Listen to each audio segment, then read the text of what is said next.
Forgot to take this out my hair. I just finished working out. Not Candace today. She's not feeling well. I guess I'll start the intro myself. Ordinary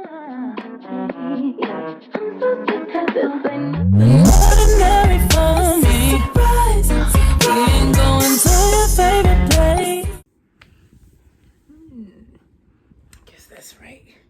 Hey, Candace is not gonna be here tonight. Sorry about that. You're just gonna get me. So, hi everybody. Welcome to Freedom Fridays. I am Dr. Nikiba Jackson, and just to be clear, not a medical doctor. I'm a doctor of organizational management. I study human behavior and things like that. So, today, first of all, I want to talk about my journey this week. I said last week that I was going to be down to in the 280s. I did not make the 280s, but I did drop 6.6 pounds, so I am very close to 280s. So this Friday, but first of all, Candace is not feeling that well. Didn't you always say that? She's very cranky, so Editor, roll the clip back. She's not feeling well. I guess I'll start the intro myself. Not gonna be here tonight. Sorry about that. You're just gonna get me. Well, then cranky Candace is not a happy.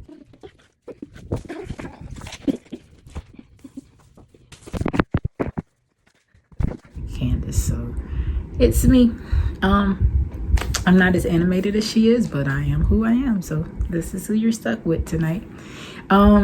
So I want to talk just a little bit about trauma. What I want to talk about is just releasing trauma, and I'm just going to touch on it just a little bit just to kind of see where I'm going with this tonight. So,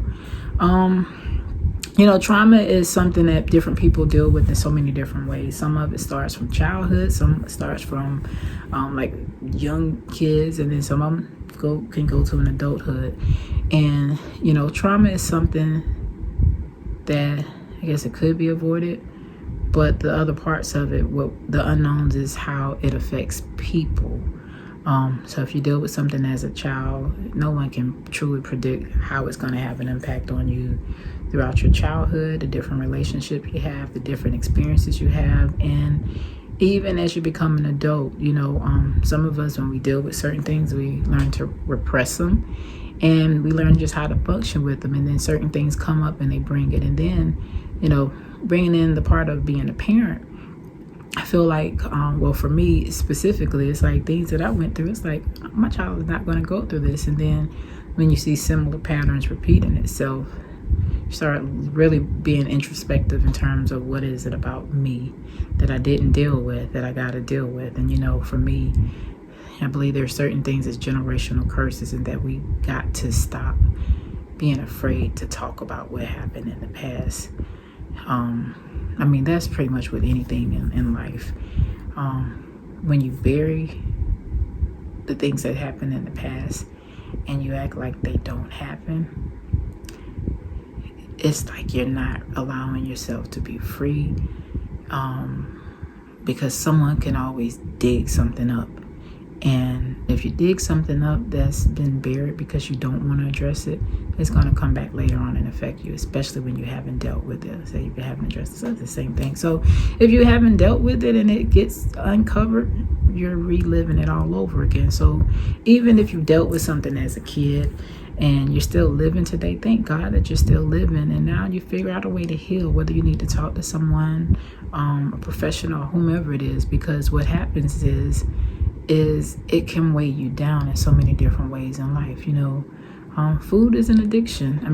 Food can be addictive. Sugar is very addictive. And so what I'll say is, different ones of us cope with trauma in different ways. Some of it was with food, some of it with drugs, some of it with alcohol, some of it with sex, some of it with just the way we treat people, how we treat ourselves in a variety of ways. And so one of the things that I want to say is, these past few years I've been learning to uncover some of the things that I dealt with and being more open, especially with my daughter, because it's important for me to help her understand who I am, because I don't want her to feel like she's alone, feel like her thoughts are something that she has to hide. Because I want her to understand that, you know, each of us deal with something. No matter what you deal with, it's okay to feel sad, to feel mad, to feel angry, to feel hurt, to feel disappointed.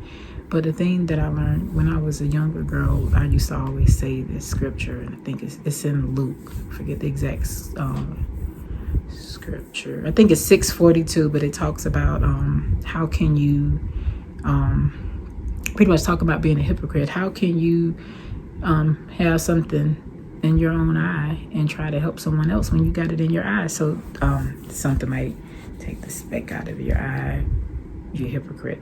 So I'm saying it wrong, but the point is, if I'm trying to help someone else and I got things in myself that I haven't totally dealt with, I can't really help them until I've helped myself first.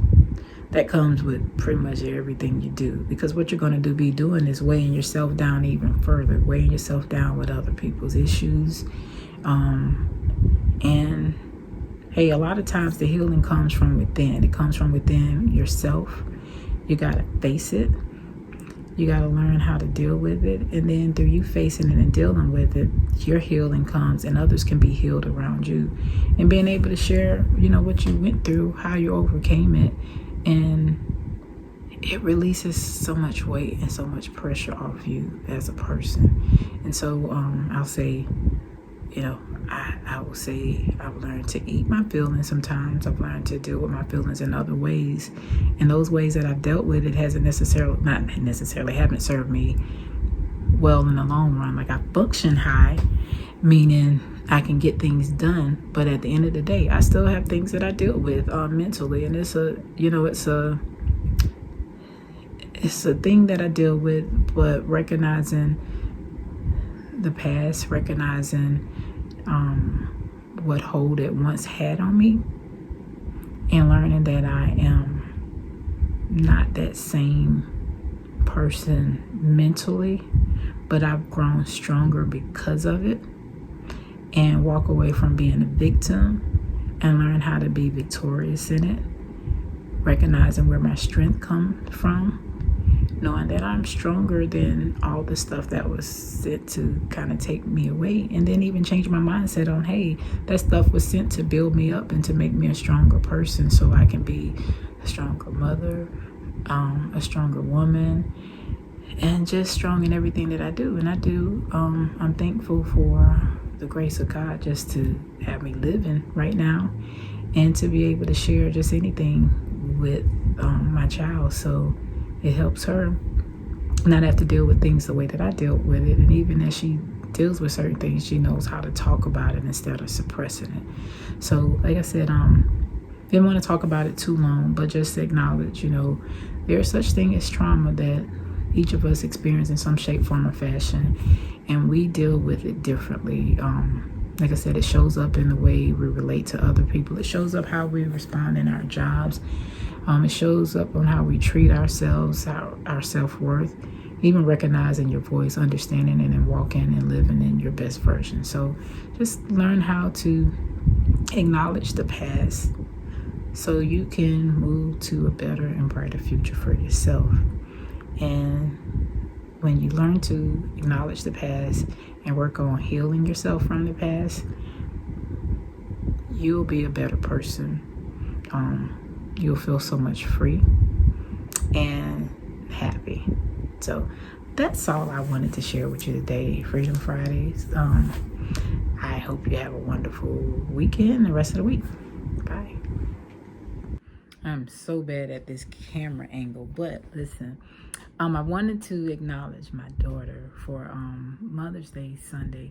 So with the edits that she does for me on these videos, I pay her for them because that's what she likes to do. And so because she likes to do it, I want her to, I want to show her my appreciation. So she's been having her little stipend and her little money.